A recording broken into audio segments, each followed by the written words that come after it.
루피의 폐양색 패기의 영향이 약해진 이후 오로송들은 다시 능력을 사용할 수 있게 되었고, 피터는 곧바로 악마열매 능력을 사용하여 백호로 변신합니다. 그리고 루피는 서늘한 감각을 느끼게 되었고, 피터가 백호로 변함에 따라 바람이 차갑게 불기 시작하였고, 루피를 향하여 죽음의 기운이 서서히 다가옵니다. 또한 루피 역시 점점 지쳐가는 모습을 보이며 루피의 기어 피부스가 일부 해제되었고, 루피는 밥이 필요해 라고 중얼거리며 힘이 쭉 빠진 듯한 모습을 보입니다. 그리고 오로성들은 이를 기회로 여기며 곧바로 루피를 공격하려 하나, 그 순간 공간 열매의 균열이 깨지게 되며 누군가가 루피와 오로성의 앞에 나타났고, 머큐리는 당황하는 모습을 보이며 어떻게 이곳에 나타난 거지? 라고 묻습니다.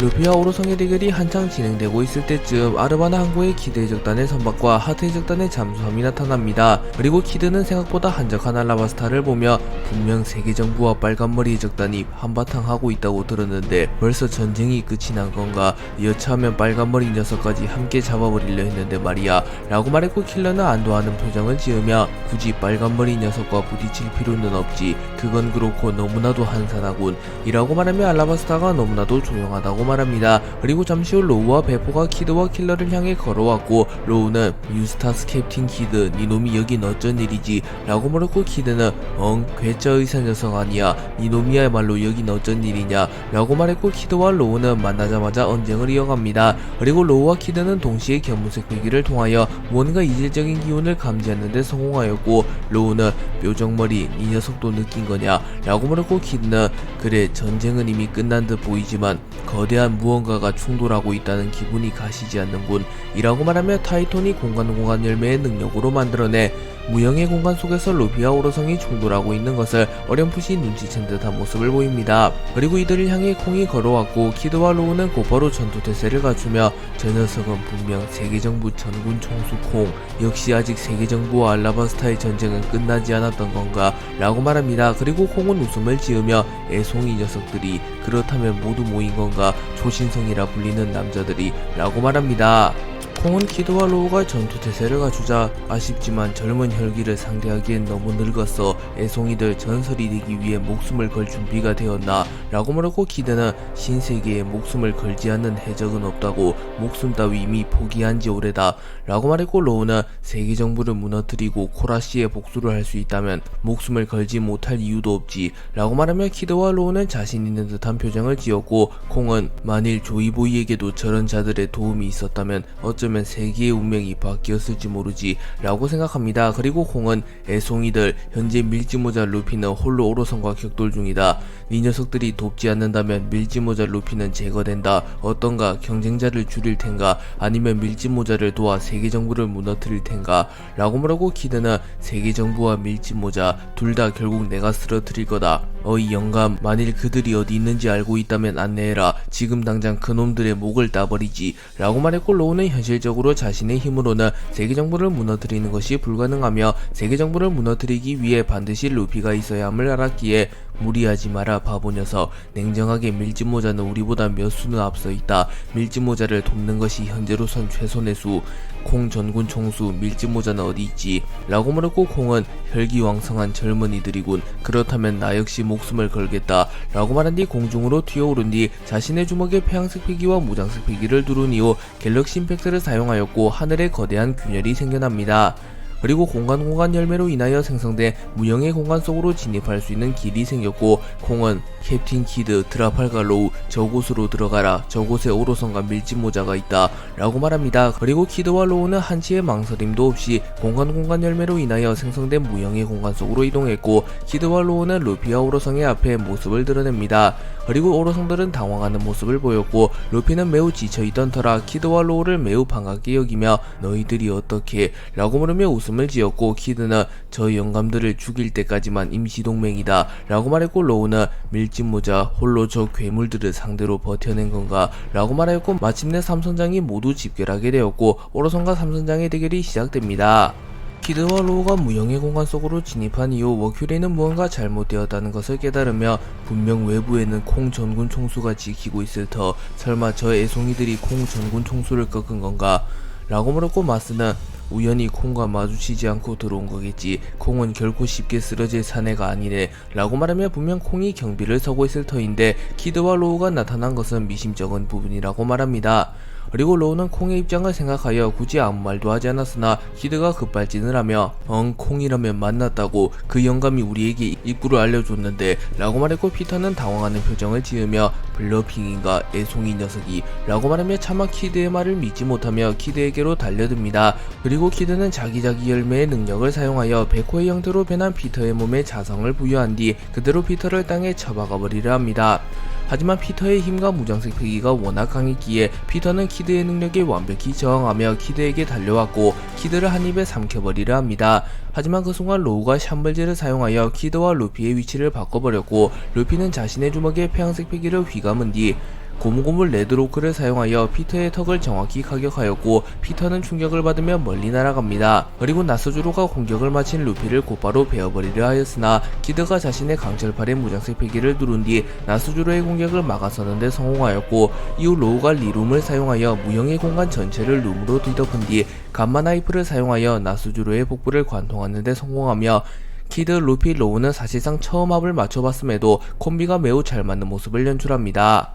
키드와 로우가 나타나며 한 차례 분위기가 반전되긴 하였으나 여전히 오로성의 기세는 강했고 객관적인 승률 역시 오로성 측이 더 높았습니다. 그리고 루피와 키드를 제외한 모든 이들은 이 사실을 직시하고 있었고 오로성 전원은 빠르게 삼선장을 압박하기 시작합니다. 그리고 로우는 루피의 부상을 살피며 밀짚모자, 그 몸으로 용케도 홀로 버티고 있었던 건가, 냉정하게 객관적인 전력은 우리가 열세하다, 기적이 일어나지 않는 이상 최후를 맞이하는 건 우리일지 모르겠군 이라고 말합니다. 그리고 로우는 소술소술 열매의 능력을 사용하여 루피의 상처를 일부 치유하는 데 성공했고, 루피는 웃음을 지으며 니시시시 굉장하잖아 라고 말했고, 로우는 루피에게 이 녀석의 체력을 회복시키는 데는 이게 가장 좋다고 들었다 라고 말한 뒤 미리 준비한 고기 수십 덩어리와 밥을 루피에게 건넵니다. 그리고 루피는 흥분한 듯한 표정을 지으며 고기와 밥을 먹기 시작했고, 워큐리는 밀짚모자가 체력을 회복할 시간을 주지 마라 라고 소리치며 봉이의 형태로 변한 뒤 곧바로 루피에게로 돌진합니다. 하지만 키드가 워큐리를 막아섰고 키드는 댐드 펑크를 사용하여 워큐리의 이마에 공격을 적중시킵니다. 그러나 워큐리는 거의 데미지를 입지 않았고 키드의 공격을 버텨낸 뒤 그대로 루피를 들이박으려 하였고, 로우는 샴블제를 사용하여 자신과 루피의 위치를 바꾸었고, 로우는 그대로 워큐리의 박치기를 허용하게 되었고 피를 토하며 멀리 날아갑니다. 그리고 키드가 다급한 표정을 지으며 로우를 커버하러 가려고 하나 그 순간 나스주로가 나타나 귀마 참변을 사용하여 키드를 베어버리는 데 성공하였고, 키드의 강철팔이 잘려나가게 되며 키드의 강철팔이 절단되어 공중에 떠오릅니다. 그리고 마스가 이츠마데의 형태로 변하여 루피를 향하여 파괴강선을 쏴버렸고 삼선장은 또 한 차례 큰 위기를 맞이하게 됩니다. 샹크스가 알라바스타로 향한 이후 벤베크맨을 포함한 빨간머리 적단 전원은 우선 알라바스타에서 빠져나가고 있었습니다. 하지만 그들의 앞에 소형 선박이 하나가 나타났고 그 선박에는 세계정부의 마크가 걸린 깃발이 꽂혀 있었습니다. 그리고 벤베크맨은 아직 세계정부의 공세가 끝나지 않은 건가, 루피와 샹크스의 부담을 덜어주기 위해선 저 녀석을 침몰시키는 수밖에 없겠군 이라고 말했고, 야섭은 맡겨두라고 베크 라고 말한 뒤 자신의 총에 무장색 패기를 누른 이후 곧바로 소형 선박을 향해 총을 발포하며 소형 선박을 침몰시켜버리려 합니다. 하지만 소형 선박에 탑승한 누군가는 최소한의 동작만을 취하며 야섭의 총알을 갈라버리는 데 성공했고, 벤베크맨은 아직 누구인지 파악은 되지 않았으나 한 동작만으로 알 수 있겠군, 저 녀석은 상당한 실력의 고수다 라고 말했고, 럭키로는 닭다리를 뜯어먹으며 그럼 직접 가는 수밖에 없겠네, 대포를 쏴봤자 어차피 격추시킬 거 아니야 라고 말하였고, 빌딩 스네이크와 럭키루는 함께 소형 선박으로 뛰어듭니다. 그리고 럭키루와 빌딩 스네이크는 소형 선박에 도달한 이후 소형 선박이 있는 인물의 정체를 파악하게 되었고, 럭키루는 매우 놀라며 뒤로 넘어지며 샹크스, 설마 샹크스야, 세계정부의 선박을 탈취한 거야 라고 소리쳤고, 럭키루가 샹크스로 착각한 인물은 샹크스가 아닌 샹크스의 쌍둥이형 빙크스였습니다. 참고로 빙크스는 이무의 명령을 받고 오로성을 보좌하기 위하여 알라바스타로 향한 것이었습니다. 그리고 빙크스는 웃음을 지으며 아쉽지만 나는 샹크스가 아니다이 라고 말했고, 빌딩 스네이크는 곧바로 빙크스의 얼굴에 총을 쏴버린 뒤 겉모습만 흉내를 내는 것이겠지, 이런 얄팍한 수를 쓰다니, 감히 선장을 사칭한 죄는 무겁게 물어주마 라고 말했고, 빙크스는 여유로운 모습을 보이며 너무 강한 말은 하지마, 약해 보여, 감히 네 녀석의 수준으로는 내게 닿지조차 못할 거다, 동생의 동료들이라 가급적 죽이고 싶진 않았다만 감히 벌레 주제에 나에게 총구를 겨눈 죄는 결코 가볍지 않아서 말이야 라고 말한 뒤 자신의 검 티폰을 꺼내들었고, 순간적으로 주변이 매우 어두워졌으며 번개와 폭풍우가 몰아치기 시작합니다. 빙크스는 임무의 명령을 받고 알라바스타로 향했고 그곳에서 빨간머리의 적단과 마주하게 됩니다. 그리고 빙크스와 럭키로 빌딩 스네이크는 마주하게 되었고 럭키로와 빌딩 스네이크는 차마 자신들의 선장 샹크스와 똑같이 생긴 빙크스를 공격하지 못합니다. 하지만 빙크스는 망설임이 없었고 티폰을 꺼내든 이후 폐양색 패기를 발현하였고 빙크스 역시 샹크스와 마찬가지로 폐양색 패기가 유독 강한 인물이었기에 알라바스타 전역에 영향을 끼치는 엄청난 폐양색 패기가 발현됩니다. 그리고 빨간머리 적단의 잡졸 여럿이 기절하였고 뱀백금에는 인상을 구기며 이 느낌은 샹크스와 유사하다. 샹크스 마치 너를 적으로 마주한 느낌이군. 도대체 어떤 적이 있기에 이런 강력한 패기를 가진 거지? 라고 말하며 럭키로와 빌딩 스네이크를 걱정하는 모습을 보입니다. 그리고 빙크스는 망설인다면 저항도 하지 못해보고 죽는 거다 라고 말한 이후 순식간에 빌딩 스네이크를 베어버리는데 성공했고 빌딩 스네이크는 고작 한 방만에 쓰러지며 정신을 잃습니다. 그리고 럭키로가 분노하며 빙크스에게 달려들었고 그 순간 빙크스의 검 티폰이 검붉게 변하였고 럭키로는 흠칫하며 흑도 아니야 매의 눈에 흑도와는 느낌이 다른데 라고 생각하였고 럭키로는 몸통 박치기를 사용하여 빙크스에게 들이박아버립니다. 하지만 빙크스는 무장색 피기를 사용하여 럭키로의 공격을 손쉽게 막아낸 이후 사생등천을 사용하여 럭키로를 베어버렸고 럭키로는 순식간에 온몸이 쪼그라들며 앙상하게 변하며 마치 미라처럼 변하며 쓰러집니다. 그리고 티폰은 순식간에 럭키로의 생명에너지를 흡수해버렸고 빙크스는 곧바로 레드포스호를 향해 점프하였고 빙크스는 빨간머리 적단을 마무리 지으려 합니다.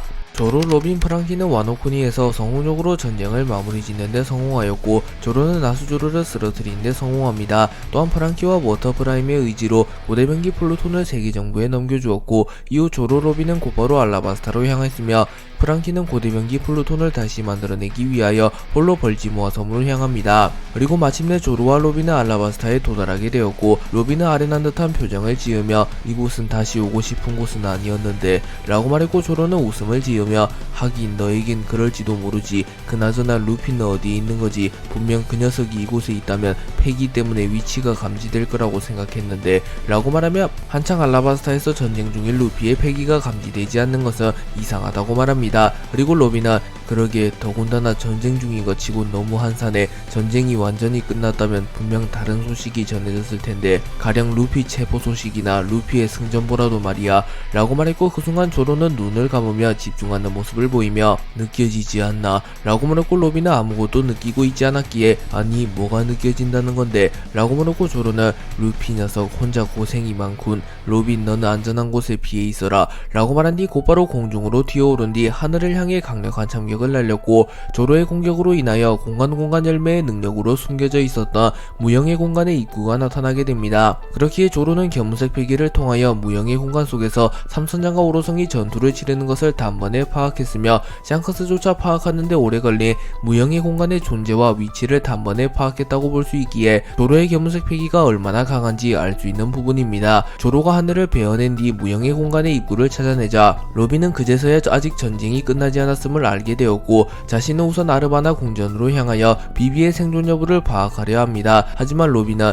그 여자와 나는 엄연히 따지면 불구대천지 원수 루피의 동료가 되었다는 소식은 들었을 테지만 나와 마주친다면 어떻게 나올지 몰라 라고 생각하며 비밀스럽게 움직이며 최대한 비비와는 마주치지 않으려 하였기에 우선 선박을 어선으로 위장시켜 정착시킨 이후 알라바스타 주민 한 명의 옷을 탈취하여 자연스럽게 위장에 성공합니다.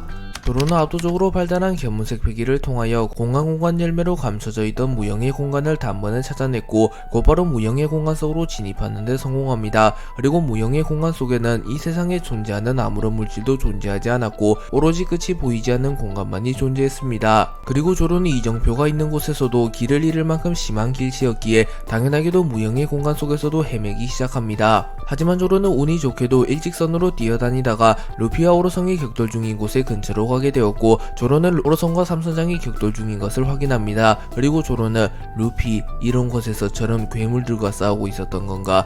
키드, 로우 저 녀석들까지 라고 생각하며 잠시 시간여행을 하기 이전 오니가시마 옥상에서 함께 가이도우 빅몬과 겨뤘던 것을 떠올립니다. 그리고 조로는 시간이 많이도 흘렀군. 이제 모든 모험의 끝에 결착을 지을 시간인가? 라고 말한 뒤 곧바로 오로성을 향해 날아갑니다. 오로성과 삼선장의 대결이 시작된 이후 머큐리가 로우를 들이박아버리며 멀리 날려버렸고 나스주로가 키드의 강철파를 베어버리는데 성공하며 오로성은 순식간에 삼선장을 몰아붙이기 시작합니다. 하지만 루피가 로우가 준 밥과 고기를 먹고 체력을 회복하는데 성공했고 루피는 마스의 공격을 손쉽게 막아냈는데 성공한 이후 곧바로 고무고무 풍선을 사용하여 자신의 몸을 거대하게 만듭니다. 그리고 루피는 마치 풍선에서 바람을 빼듯이 체내에 모인 공기를 한 번에 오로성을 향해 뿜었고 이는 거대한 허리케인과 같이 변하며 오로성을 멀리 날려버립니다. 그리고 루피는 너희들 괜찮아 라고 물었고 키드는 어차피 기계일 뿐이다 다시 붙이면 그만이다 라고 말한 뒤 자기자기 열매의 능력을 사용하여 강철파를 다시 붙였고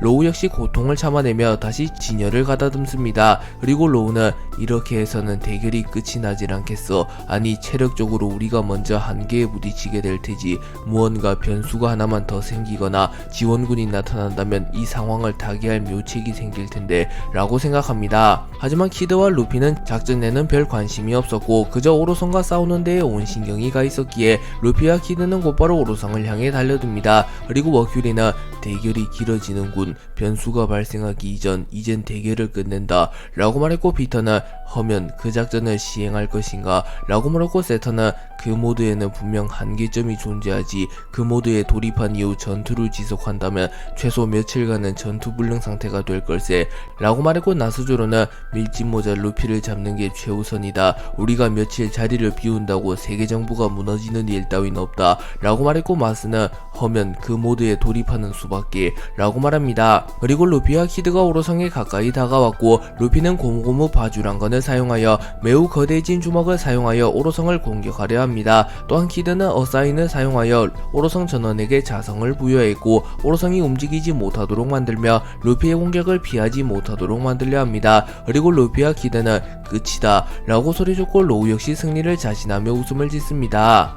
루피와 키드가 콤비를 이루며 오로성을 마무리 지으려 했으나 그 순간 오로성들은 전원 자신의 최종 페이지에 돌입했고 전원 모습이 바뀌어 있었습니다. 또한 뿜어내는 패기가 워낙 강력했기에 키드의 어사인이 곧바로 무효화가 되었으며 오로성 전원은 무장식 패기를 사용하여 루피의 고무고무 바주란건을 막아냈는데 성공합니다. 우선 머큐리는 거대한 인간의 형태로 변해 있었고 봉이의 가죽으로 만든 갑옷을 착용하고 있었으며 머리에는 봉이의 뿔이 달려 있었습니다. 또한 얼굴에는 투구를 착용하고 있어 자세한 얼굴을 알아볼 순 없었으나 사탄의 형태를 띠고 있었으며 사탄의 검과 방패를 착용하고 있었습니다. 그리고 마스는 거대한 예수의 형상으로 변해 있었으며 등에는 이츠마데의 날개가 달려 있었습니다. 그리고 나스주로는 본인의 몸 절반이 바코츠가 되었다. 기존의 형태와는 다르게 바코츠라는 제2의 생명체를 소환하여 직접 타고 있는 형태로 변하였고 초대 기철이 일시적으로 흑도화되어 있었습니다. 그리고 세터는 규키에 촉수가 달려 있으며 오마왕의 뿔이 달린 거인의 형태로 변해 있었으며 피터는 베코의 형상의 샌드홈의 눈이 달려 있었으며 몸 주변에 엄청난 양의 모래가 형성되어 있었습니다. 그렇기에 이는 오로성의 고유의 능력과 악마 열매 능력이 융합된 상태이며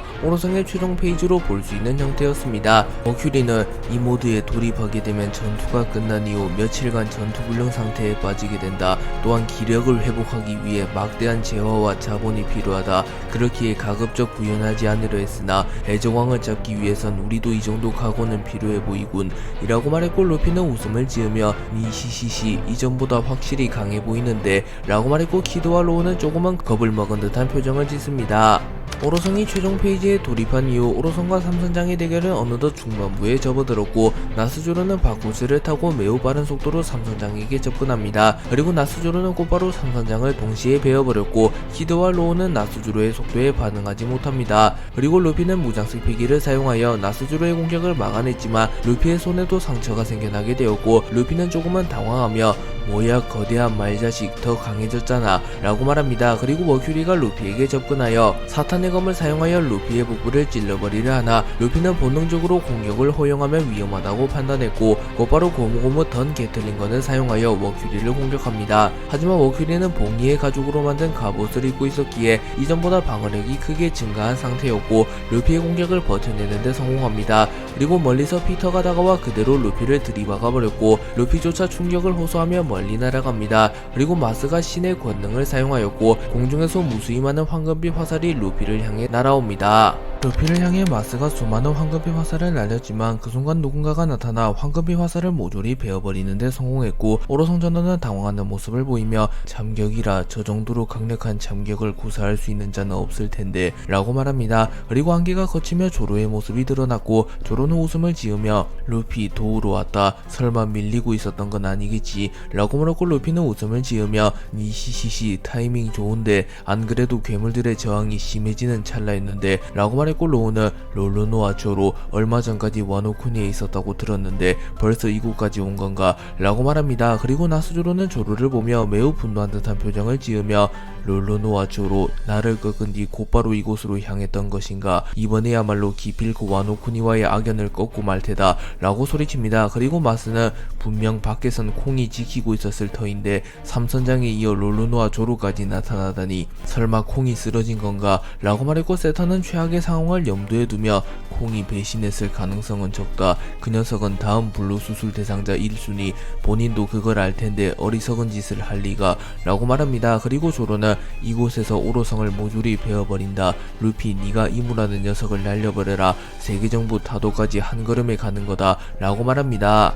루피, 조로, 키드, 로우는 최종 페이지에 돌입한 오로성을 보며 이들이 이전보다 확실히 강해졌음을 깨닫습니다. 그리고 조로는 와노쿠니에서의 항전을 떠올리며 분명 저 영감이 마지막 기술을 쓸 때 반인 반마가 아니라 말과 인간이 분리되었던 것 같았는데 착각이 아니었군. 아직 숨겨진 패가 더 있었나 라고 말했고 나스조로는 조로와의 대결을 떠올리며 분명 그 대결은 이 녀석의 승리가 맞다. 최종 페이지에 돌입했다고 하더라도 이 녀석을 이기지 못했겠지. 이 녀석의 경지는 이미 도신 류마와 대등하거나 그를 넘어선 상태. 하지만 와노쿠니에서의 목적은 고대변기 플루톤을 탈취하는 것. 목적은 달성했으니 승부에 연연하지 않았던 것이다 라고 말하며 조로의 강함은 인정함과 동시에 자신은 소기의 목적을 달성했으니 자신이 승리한 것이나 다름없다고 말합니다. 그리고 조로는 코웃음을 치며 주하군 매눈조차 능가한 실력을 가진 검사가 그런 썩어빠진 생각을 가지고 있다니 라고 말한 이후 곧바로 나스조로에게 돌진하였고 일합 참사를 사용하여 나스조로를 베어버리려 합니다.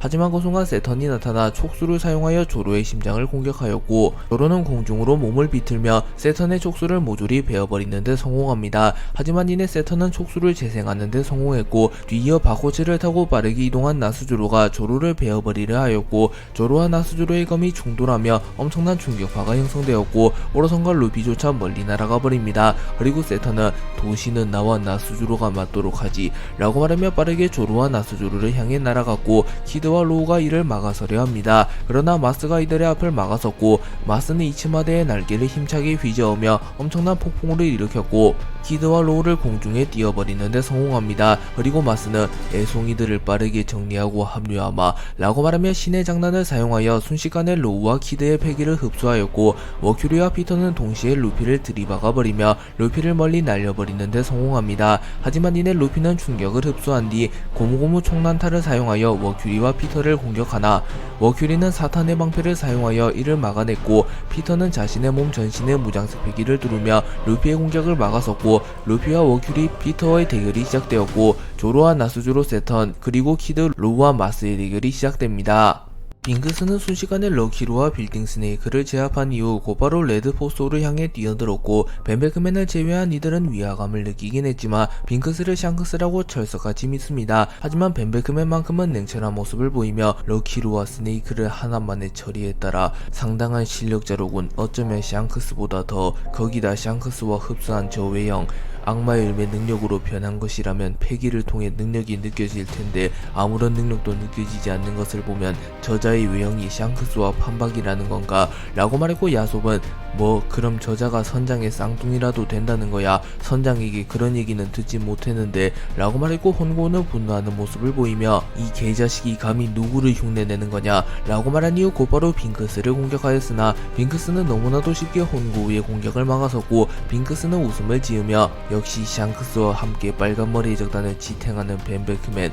당황스러울 법한데 냉철한 분석이로구나. 하지만 압도적인 실력 앞에서는 분석도 전략도 그 무엇도 무용지물이다 라고 말한 이후 T4를 사용하여 강력한 참격을 날렸고 순식간에 혼고운 몬스터 봉크 펀치가 쓰러집니다. 그리고 벤베크맨은 위기를 직감하며 빨간머리의 적단 전원에게 대피령을 내렸고 빙크스는 굳이 이들을 쫓을 이유는 없었고 벤베크맨을 포함한 간부만을 마무리 지으면 되었기에 떠나가는 빨간머리의 적단을 그냥 놓아줍니다. 그리고 빙크스는 벤베크맨 보면 볼수록 탐나는 녀석이군. 자신이 죽을지도 모르는 상황에서 동료들을 먼저 챙긴다라. 실력에 머리에 인품까지 갖춘 녀석이군 이라고 말했고 벤베크맨은 담배를 피며 후 그런가 그럼 한 가지만 대답해주게. 네 녀석은 도대체 누구지? 어째서 샹크스의 얼굴을 하고 있는 거지? 라고 물었고 빙크스는 네 녀석도 부선장이라면 잘 알테지. 샹크스의 친부가 누구인지 나 역시 피그랜드 가문의 인물이라고 보면 된다 라고 말했고 벤베크맨은 역시 그런가 그렇다면 네 녀석이 샹크스가 아닌 것은 확실해졌고 아무런 부담없이 네 놈을 상대할 수 있겠군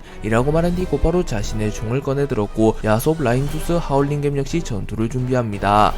빙크스는 자신을 향해 달려드는 빨간머리 적단의 간부들을 보며 악마일매 능력을 사용하지 않고선 힘들다고 판단했고 곧바로 악마일매 능력을 사용합니다. 그리고 마치 검은 수염의 어둠 열매처럼 빨간머리 적단의 선박 전체가 짙은 어둠에 잠식되었고 레드포소가 침식되어 갑니다. 그리고 빙크스의 능력은 사람 열매 모델 하데스라는 게 밝혀졌고 생명력을 흡수할 수 있는 능력이 있으며 죽음의 신 하데스의 능력을 사용할 수 있다는 게 밝혀집니다.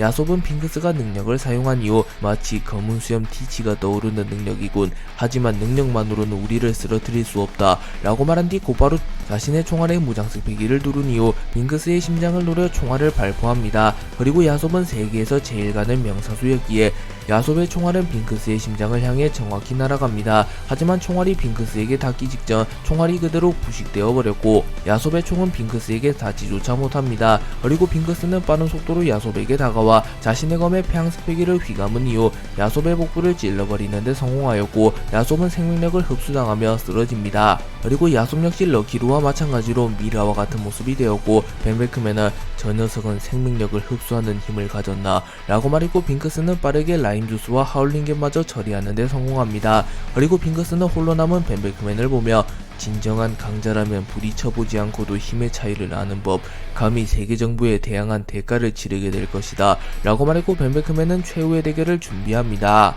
조로가 난입한 이후 오로성과 초신성으로 불렸던 자들의 대결이 시작되었고 머큐리와 피터가 루피를 도맡아 상대하려 합니다. 그리고 루피는 앞서 오로성 전원을 상대하며 꽤나 지친 상태였고 머큐리 역시 앞선 대결로 인해 지친 상태였습니다. 하지만 피터는 체력적으로 아직 여유가 있었고 피터는 곧바로 루피에게 다가오며 사구태와 사용수를 사용하여 루피를 모래구덩이 같은 곳에 빠뜨렸고 피터가 소환한 거대한 모래구덩이 속의 모래는 생명력을 앗아가는 능력이 있었기에 점점 루피의 능력이 해제되어 가기 시작했고 루피의 머리가 반쯤 검게 돌아옵니다. 하지만 루피는 이런 장난같은 기술로는 소용없다고 라고 소리친 이후 무장색 필기를 사용하여 피터의 능력을 무효화시키는 데 성공했고 루피의 머리는 다시 하얗게 물듭니다. 그리고 루피는 땅을 공으로 변환시킨 이후 땅의 반동을 이용하여 순식간에 피터에게 접근하였고 고무고무 던 천둥의 도끼를 사용하여 자신의 발을 매우 거대하게 만든 이후 그대로 피터를 내려 찍었고 피터는 피를 토해내며 그대로 땅에 처박힙니다.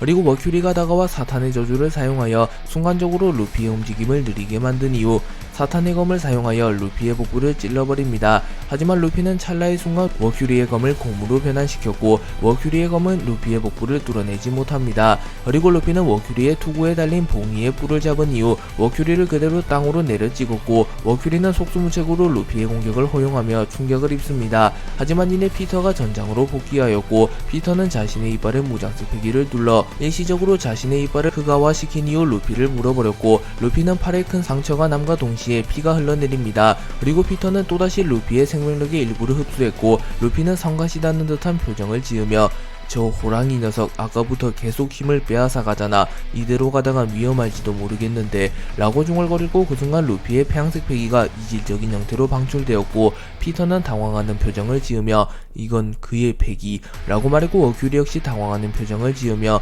만약 저 애송이가 폐양색 패기를 그와 같은 경지로 다루게 된다면 이 작전은 숲으로 돌아갈지도 모른다 라고 소리쳤고 피터는 다행히 아직은 미숙한 모양이군. 하지만 방심할 수 없다. 아까에 이어 벌써 두 번째. 언제 패기를 각성해도 이상하지 않다. 라고 소리칩니다.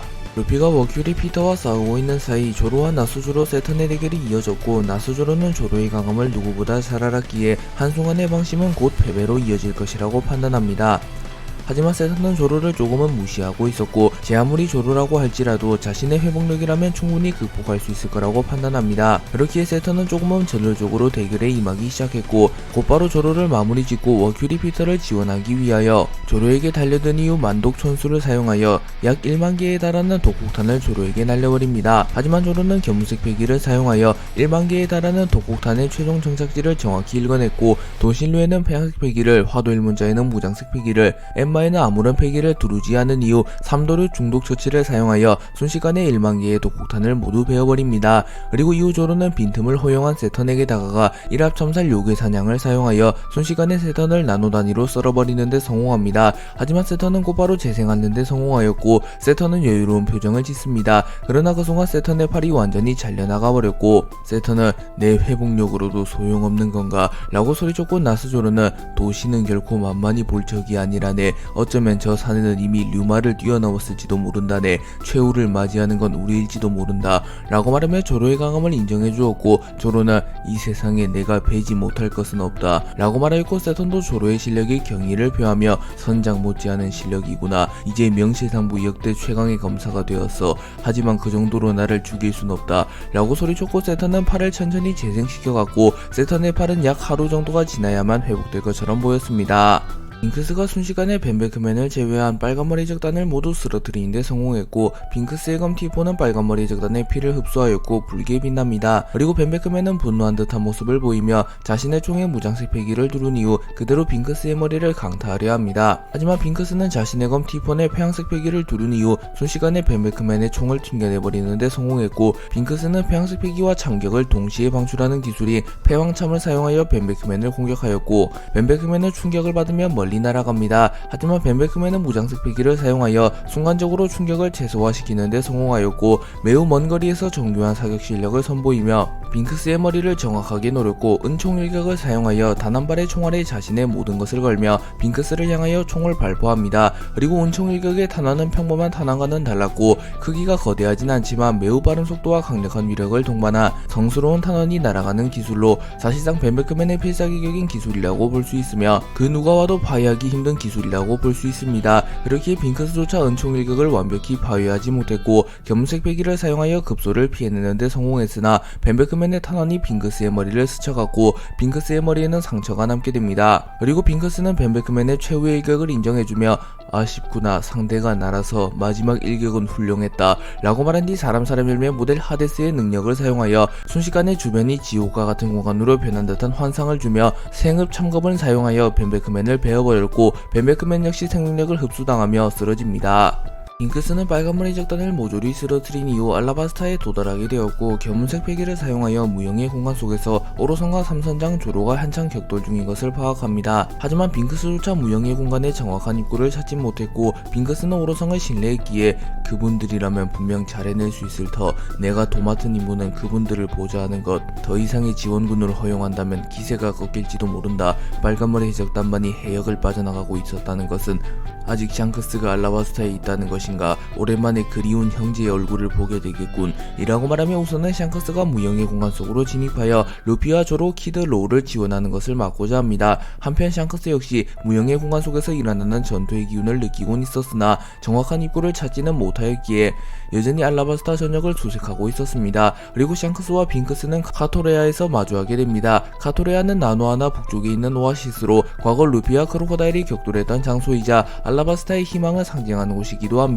빙크스는 카토레아에서 마주한 샹크스를 보며 나의 형제 샹크스여, 둘이 보는 건 얼마만인지 모르겠군. 나와 아버지가 네가 싼 똥을 치우느라 얼마나 고생한지는 알고 있는 건가. 지금이라도 세계정부로 돌아와라이 라고 말했고 샹크스는 조금은 당황한 듯한 표정을 지으며 네 녀석까지 나선 건가? 세계정부로 돌아오라니 그게 무슨 소리지? 애시당초 나는 세계정부의 사람이었던 적이 없었다네 라고 말하였고, 빙크스는 여기까진 형으로서의 예의다. 지금부턴 세계정부에 대항하는 반란분자를 대하듯 대해주지. 빨간머리 샹크스, 네 녀석의 동료들을 모두 베어버리고 온 후다. 같은 꼴이 되고 싶지 않다면 순순히 투항해라 라고 말했고, 샹크스는 매우 분노한 듯한 표정을 지으며 동료들을, 설마 알라바스타를 빠져나가는 동료들을 말하는 건가? 그 말이 사실이라면 각오해야 할 것이다 라고 말하며 자신의 검 그리폰을 꺼내들었고, 샹크스의 폐양색 피기가 카토레아 전체를 뒤덮습니다. 그리고 빙크스는 만족한 듯한 웃음을 지으며 시련은 인간을 강하게 만들지. 샹크스, 이제야 그 눈이 사내다워졌구나 라고 말한 뒤 빙크스 역시 폐양색 피기를 발현하였고, 샹크스와 빙크스의 폐양색 피기가 충돌하며 카토레아 근처에 있던 모든 생명체가 기절해버렸고, 공중에서는 하늘을 나르던 새가 떨어졌으며 지상에도 쓰러진 짐승들이 질비했습니다.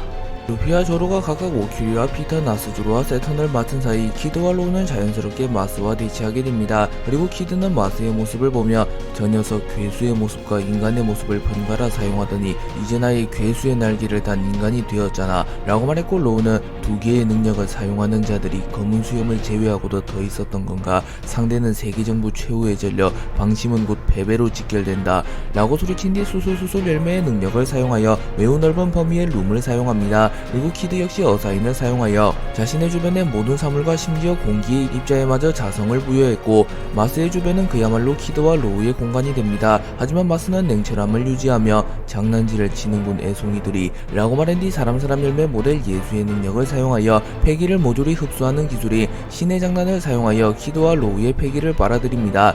그리고 로우는 빠르게 원리를 파악하여 폐기가 흡수되고 있어. 어이, 저 녀석에게 가까이 접근하지 마라. 무장색 폐기의 보호를 받지 못하는 상황이라면 위험할지 모른다 라고 소리칩니다. 하지만 키드는 발끈하며 명령하지 마라. 나는 너의 부하가 아니라고 라고 말한 뒤 일렉트리닉 볼을 사용하여 자성이 부여되었으며 전류가 흐르는 고철 덩어리들을 마스에게 날려버립니다. 하지만 마스는 신의 축복을 사용하여 거대한 방패를 만들어내며 키드의 공격을 완벽히 막아냈고, 신의 권능을 사용하여 키드를 자신에게 끌어당깁니다. 그리고 키드는 무장색 폐기를 사용하여 저항하려 했으나 마스의 능력으로 인하여 상당량의 폐기를 잃어버린 상태였고, 결국 키드는 속수무책으로 마스에게 끌려갑니다. 하지만 그 순간 로우가 나타나 샴벌제를 사용하여 고철과 키드의 위치를 바꾸며 키드를 순간이동시켰고, 로우는 빠르게 마스에게 접근한 뒤 메스를 사용하여 마스의 심장을 도려내려 합니다. 하지만 마스는 이치마대의 날개를 사용하여 높이 비행하며 로우의 공격을 피해냈고, 공중에서 파괴강선을 쏴버리며 로우와 키드를 동시에 불태워버리는 데 성공합니다.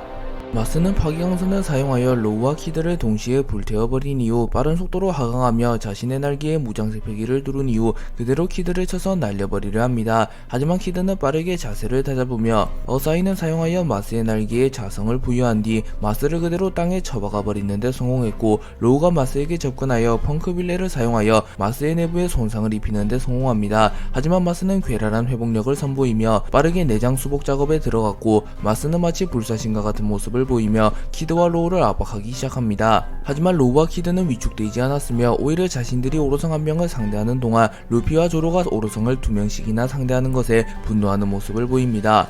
그리고 마스는 밀짚 모자의 재능이 워낙 대단해서 그렇지 저 녀석들 역시 손에 꼽히는 재능을 타고났군. 나와의 짧은 접전에도 성장하는 모습이 보이는군. 하지만 아직은 애송이들일 뿐이다 라고 생각한 뒤 신의 은총을 사용하였고, 하늘에서 황금빛 오로라 같은 것이 내려왔고 마스의 공격력이 더욱 극대화됩니다. 그리고 키드와 로우는 본능적으로 위험을 감지했고 내키진 않았지만 합동기를 준비하여 마스를 쓰러뜨리고자 합니다. 그리고 키드는 준비해라 돌팔이 의사 라고 말한 뒤 자기자기 열매의 능력을 사용하여 마스를 잠시 묶어두는 데 성공하였고, 이후 댐드 임팩트를 사용하며 전자포를 최대한 끌어모읍니다. 그리고 로우는 뇌파 형변을 사용하여 마스의 뇌에 손상을 가하는 데 성공하였고, 마스는 순식간에 어지럼증과 구토를 일으키며 비틀거렸고, 로우는 저 자식이 다음번에도 뇌파 형변에 당한다는 보장은 없다. 한방에 터뜨리는 거다 뾰족머리 자식아 라고 말하였고, 키드는 꽤나 오랫동안 모은 댐드 임팩트를 사용하였고, 로우 역시 거의 동타이밍의 골든타임을 사용하여 마스를 공격합니다. 그리고 마스는 로우와 키드의 연속 공격을 허용하게 되었고 전신이 폭발하게 되며 멀리 날아갑니다. 로우와 키드는 연속 공격을 시전한 이후 자신들의 거의 모든 힘을 짜냈기에 매우 지친 듯한 모습을 보입니다. 그리고 마스는 쓰러져 있었기에 키드와 로우는 자신들의 승리를 확신합니다. 하지만 그 순간 마스는 천천히 다시 일어났고 마스의 얼굴 절반이 날아가 있었고 날개의 절반이 손실되어 있었습니다. 그러나 조금씩 회복이 진행되고 있었고 마스는 알 수 없는 말을 내뱉으며 키드와 로우에게 다가왔고 키드와 로우는 조금은 겁을 먹은 듯한 모습을 보였고 키드는 뭐냐 쓰러진 건가 라고 말했고 로우는 의학적으론 저 정도 손상이라면 움직이지 못할 텐데 젠장 도대체 어떻게 되어온 몸뚱아리인 거냐 라고 소리칩니다. 그리고 마스는 점점 빠른 속도로 키드와 로우에게 접근했고 대금나수를 사용하여 거대한 손을 소환해냈고 곧바로 키드와 로우를 내려 찍어버리려 합니다. 하지만 로우가 샴벌제를 사용하여 순식간에 이동하였고 마스의 공격을 피해내는데 성공하는 듯 보였습니다. 그러나 마스는 검은색 패기를 사용하여 키드와 로우가 이동할 곳을 정확히 캐치했고 빠른 속도로 그곳으로 이동하는데 성공한 뒤 자신의 날개에 폐양색 패기와 무장색 패기를 누른 이후 키드를 정확히 노리는데 성공했고 키드는 충격을 입으며 땅으로 떨어집니다. 그리고 이후 마스는 파괴강선을 쏴버리며 키드를 리타이어 시키는데 성공했고 로우는 마스가 키드를 공격하는 사이 감마 나이프를 사용하여 마스를 공격합니다. 하지만 마스는 신의 축복을 사용하여 방어력을 극대화시켰고 로우의 감마 나이프가 마스를 뚫어내는데 실패하였고 로우의 검이 마스에게 그대로 박혀버리며 로우는 마스에게 거리를 허용하게 됩니다. 그리고 마스는 신의 권능을 사용하여 로우에게 황금빛 번개를 내리쳤고 로우 역시 그대로 정신을 잃으며 리타이어 됩니다. 그리고 마스는 하마터면 인격을 잃을 뻔했군 라고 중얼거립니다. 샹크스와 빙크스는 알라바스타에서 마주하게 되었고 빙크스가 빨간머리 이적단을 모두 쓰러뜨렸다는 사실을 알게 된 샹크스는 매우 분노한 듯한 모습을 보였고 샹크스와 빙크스의 대결이 시작되려 합니다. 한편 공은 샹크스와 빙크스가 폐양색 패기를 내뿜자 폐양색 패기를 느끼게 되었고 이 기운은 빨간머리 샹크스 또 한 명은 누구인지 모르겠지만 샹크스와 대등한 아니 그 이상의 폐양색 패기를 가졌군. 이 정도 패기를 가진 세계 정부의 전력은 오로성을 제외한다면 미지의 전력으로 불리는 그 남자들밖엔 설마 나조차 정체를 모르는 미지의 전력이 온 건가 라고 말하며 세계 정부에서 보낸 임무를 경계하고 샹크스를 돕기 위하여 곧바로 패기가 느껴지는 곳으로 향합니다. 샹크스는 빙크스와의 대결이 시작되기 직전 세계 정부에는 얼마나 많은 전력이 있지 해군 본부만 하여도 분명한 바다의 패자 거기에 오로성과 사이퍼폴 신의 기사단까지 더한다면 기라성 같은 인물들이 즐비하지 근데 니 녀석까지 얼마나 더 많은 전력들이 대기 중인 것이냐 라고 소리쳤고 빙크스는 웃음을 지으며